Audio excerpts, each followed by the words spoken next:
Hi, my name is Sean Parker, Executive Director, and you are listening to a Mississippi Baptist Convention Board production.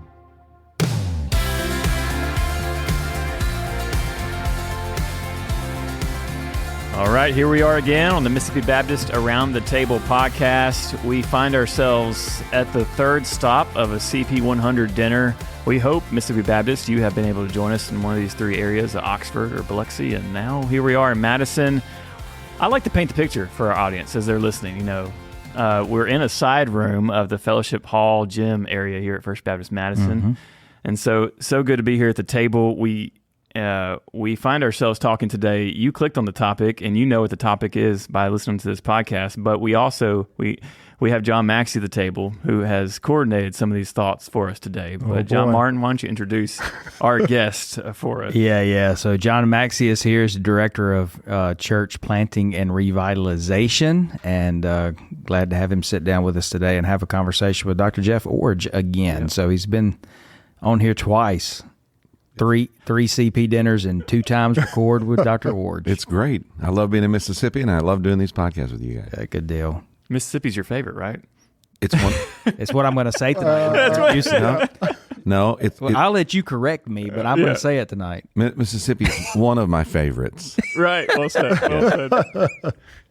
Is the pollen better in Mississippi or Georgia? Right? It's all good. Yeah.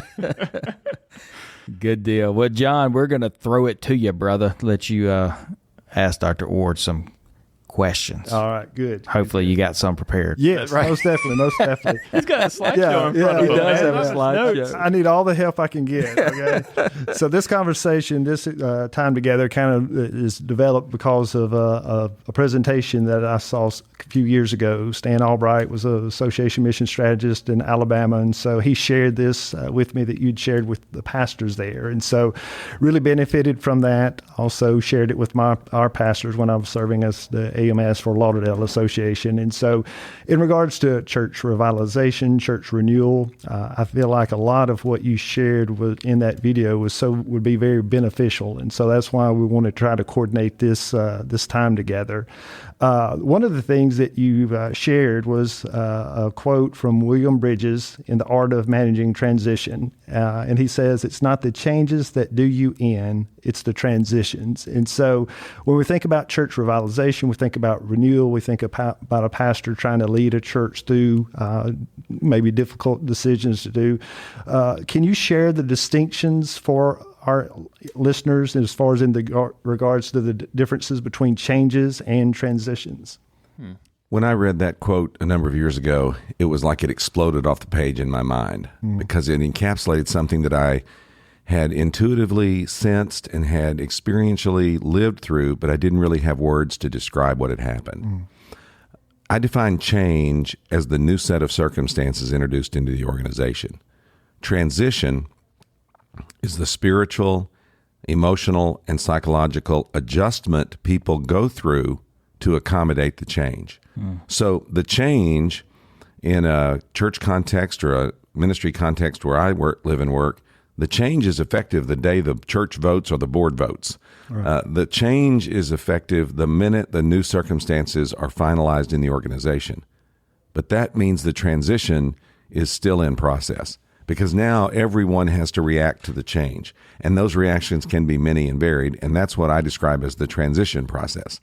When I wrote my book, Leading Major Change, I really wanted to call it Leading Major Transition because what it's really about is about leading people through the change process, which is really the transition management part of the change experience. Yeah, that's good. That's good. Especially for pastors that are in a church revitalization situation. Oftentimes there's the implementation of 2 services or changing the style of worship or whatever the case may be. And so even though that we have a positive vote, there's still those residual effects of what, each person handles that transition or that change differently. Right. And pastors and other leaders make the mistake of thinking that when they've led the change successfully, that it's over. Right.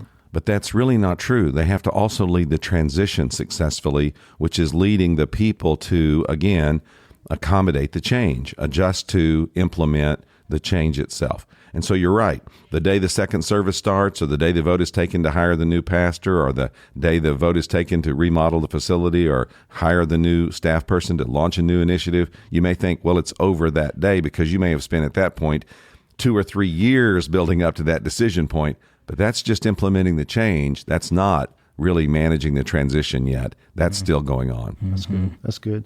So regarding change and transition, what are some common mistakes ministry leaders may make in church revitalization? The biggest mistake is putting far too much emphasis on leading the change and not paying nearly enough attention to leading the transition. Right. So that you put so much energy into getting to the point where you make the decision to make the change, and you think, well, now that's done. And then you're overwhelmed by the fact that not everyone processes the change at the same pace of time. Not everyone is in favor of it in the same ways. Not everyone has their questions answered all at the same time or in the same way. And so there's a tremendous amount of transition management that has to be done. And for example, when we went through the biggest change that I've ever led in ministry, which was moving Gateway Seminary 400 miles down the road and relaunching it from Golden Gate to Gateway, we actually had about over 100 items on our to-do list that were focused on the transition, right, not the change. In other words, after the Board of Trustees voted to sell the campus, we spent a 3-day retreat creating this master list of what are all the things we're going to have to do to help the people of the seminary manage this change effectively. How are we going to lead them spiritually, emotionally, psychologically? How are we going to lead them through the process to get them to the place where they fully embrace or fully accommodate the change? So I think one of the biggest mistakes leaders make is putting way too much emphasis on leading change and not nearly enough emphasis on leading the transition. That's good. That's good. Because oftentimes, like you said, that in the presentation, as far as the emotional attachment in regards to a facility, I think you've told a story about one that was thinking about, his children being baptized and all those things. And there was a struggle in his heart because there was just that, how to minister to those that are maybe early adapters, but then also those that are maybe those that are slow to respond. Well, when you introduce major change into an organization, you have to understand this hard reality. Every time you introduce a major change, someone loses. Now, that doesn't mean that you don't introduce the change, but when you recognize the reality that when you introduce a major change, someone loses, it helps you to understand that you then have a responsibility, and Christian leaders have a particularly important responsibility because we actually care about people, right, to lead transition effectively. And so, for example, in the illustration you alluded to from my presentation, in my first pastorate, I announced that our church was going to relocate. We were only moving a mile, but we were moving forward several decades in ministry understanding, and we were definitely changing the nature of our church. We had been on kind of a back road, not even a paved road for a long period of time. We were moving a mile up to the corner of the intersection of 2 4-lane streets. We were really making a very dramatic shift of what our ministry was going to be like. And this one, while the church was overwhelmingly in favor of doing this, and we had miraculous things happen that spurred it on, this one man came very angry about the decision and confronted me quite strongly about it. Well, at the time, I didn't really know the difference between change and transition. I really wasn't sure how to handle it, but God helped me. And rather than react to him, I said, could I come and talk with you about this? So I went over to his house a few days later, and I said, I know you're really angry. Tell me why. And he said, because you're taking my church away from me. And I thought, well, we're only moving a mile. And I asked him, what do you mean by that? And he said, all my kids was baptized in that church. All my grandkids was baptized in that church. My kids was all married in that church. And I realized, because of the dysfunction in his larger family over the years, that every happy spiritual memory he had happened in that little church building. And I was taking that all away from him. Because when he came and sat on Sunday and looked up at the front, he didn't see me up there preaching. He saw in his mind's eye the memories of his family having been there for those years. So in a sense, we were taking something significant from him. And that's what I mean when I say he lost something in that transition. Now, That didn't mean the church shouldn't relocate, but it meant as a pastor, I had a responsibility to him. How do I do what I can to help him process what's happening and move him into a place where he's at least accommodating, if not embracing the change? Yeah. And I want to be clear, in that particular case, there was an accommodation. There was never an embracing. He never became a fully throated supporter of what we were doing, but he never also complained or tried to undermine. He just went along, and eventually his family was with us in the new location. That's what I mean by accommodate, not always even embrace. That's right. That's right. So what are 3 key aspects that you would give in as far as managing transitions? Mm-hmm. The first thing I would say is to reiterate that when you announce a major change, people lose. And to understand that those losses are real, and a person may make a negative response in the moment, but their first response is not always their best response, and it's not their last response. So the first thing I would say is recognize that people are losing when you announce a major change. I'll give another simple illustration.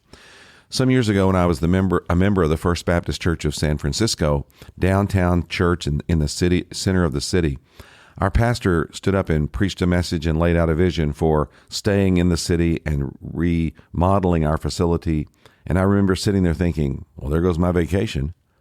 Because I was living on a budget, and while I was able to budget a little for vacation, I knew that I wasn't budgeting anything for a building program. And if we were going to contribute financially, I had to take it from something. And I'm sitting there thinking, man, am I going to give this up so we can remodel our building? Well, that was my first response. But after 6 weeks of discipleship and prayer and study, I came that Sunday on Giving Day excited about giving because I was ready to make a commitment to the future and trust God with our finances. But in the moment that I heard the first announcement, all I felt was loss. So the first thing I would say is recognize those losses are real. The second thing is that loss produces grief. Now, grief expresses itself in various ways, like shock, anger, denial, bargaining. Every pastor who's ever dealt with a grieving family knows that people react differently to death as a loss, and you have to learn how to manage that as a pastor.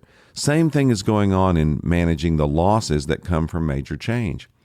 Doesn't mean that you don't introduce change just to avoid loss, but it means when loss occurs, people are grieving those losses and you're prepared to handle it. Sure. So you recognize some people may have to be helped with their anger, some with shock, some with denial.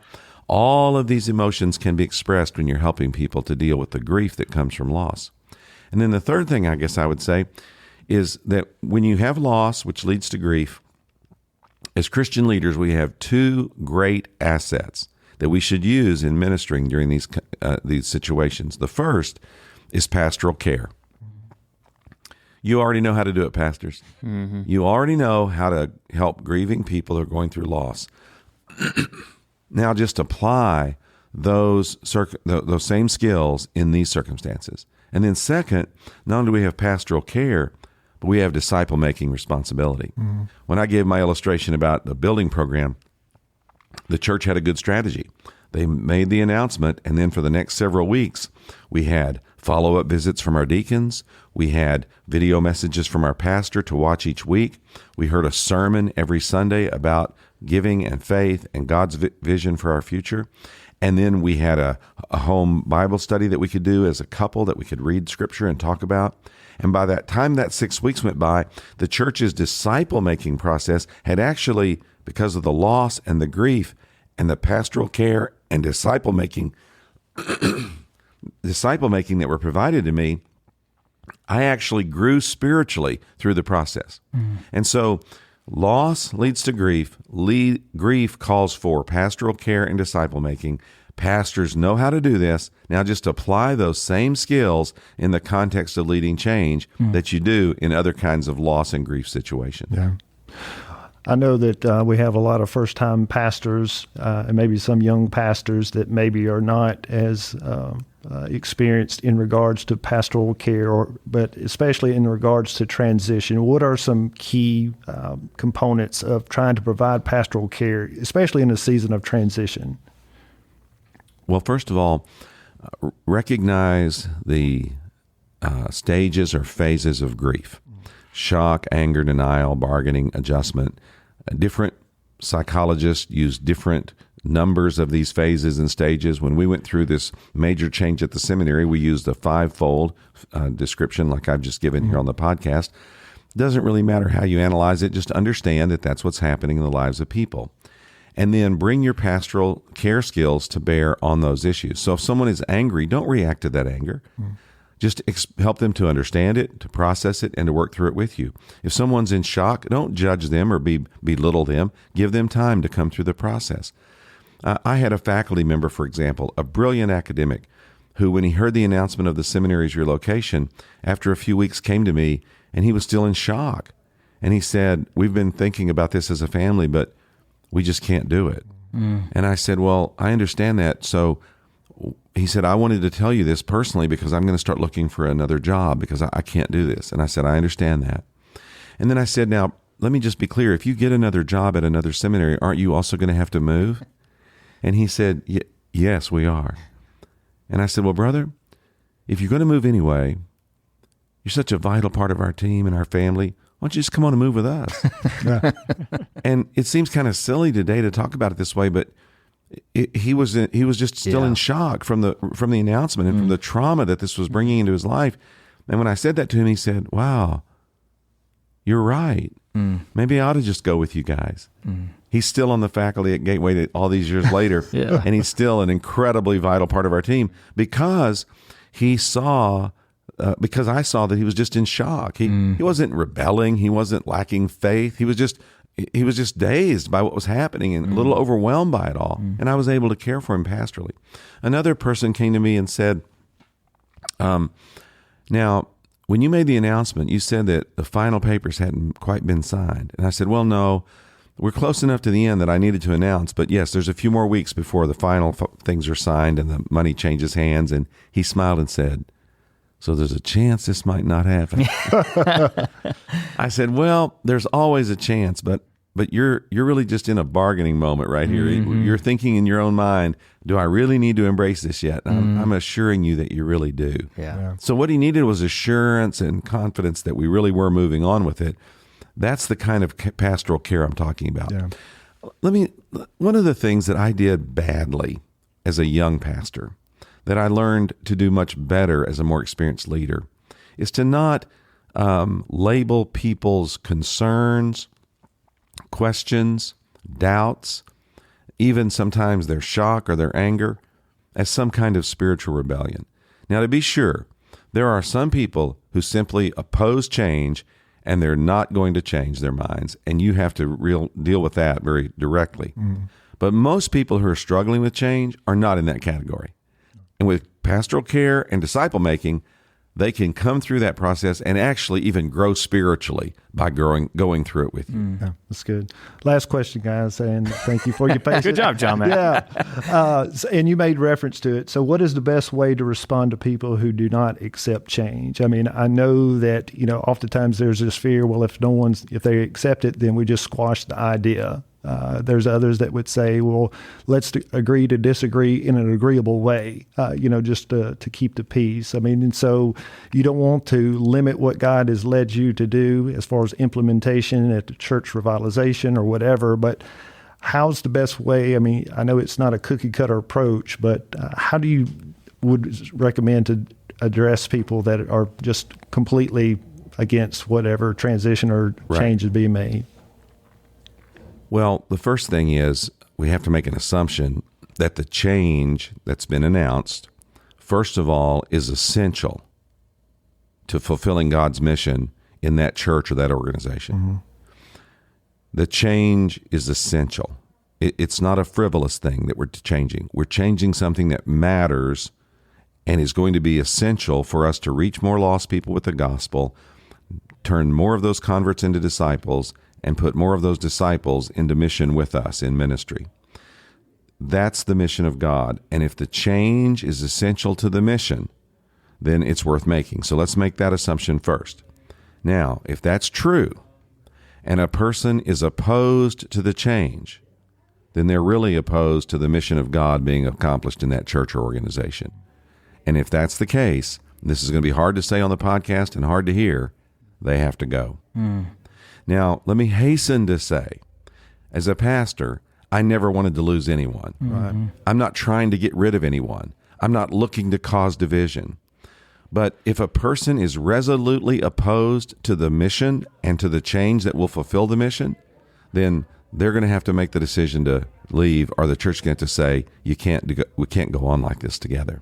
But let me also add very quickly and very importantly, don't use this as an opportunity to just, quote, get rid of people. That's not the goal. Right. So if you put these people on a continuum, there are people that are going to be with any change, early adopters, late adopters, middle adopters, and what I call laggards. These people will all go along with you. Work through the transition process with them and take them with you. As I mentioned that brother earlier that was against the relocation in my first church, if you were using a bus illustration, I would say that he eventually got on the bus and stopped talking about it, but he never really helped buy gas for the bus. He didn't put any tires on the bus. He didn't help drive the bus, but he was willing to go along. So we took him with us. That's all we were asking. But if someone is resolutely opposed, and by that I mean they're blogging about it in opposition, they're organizing meetings, they're murmuring, backbiting, undermining, then the leadership of the church has to say, hey, we're all in agreement this change is necessary to fulfill God's mission here. And we've got to challenge you to either come on board with us or find some other place to minister and work, because this is the direction we're going, and we just can't fight about it. That's good. That's good. And I would say, just in case you're not aware, Leading Major Change, amazing resource for our pastors. The Painful Side of Leadership, also an amazing resource, which could be a whole nother series of podcasts. Great conversation pieces in it as well. So thanks, Jon, for being with us.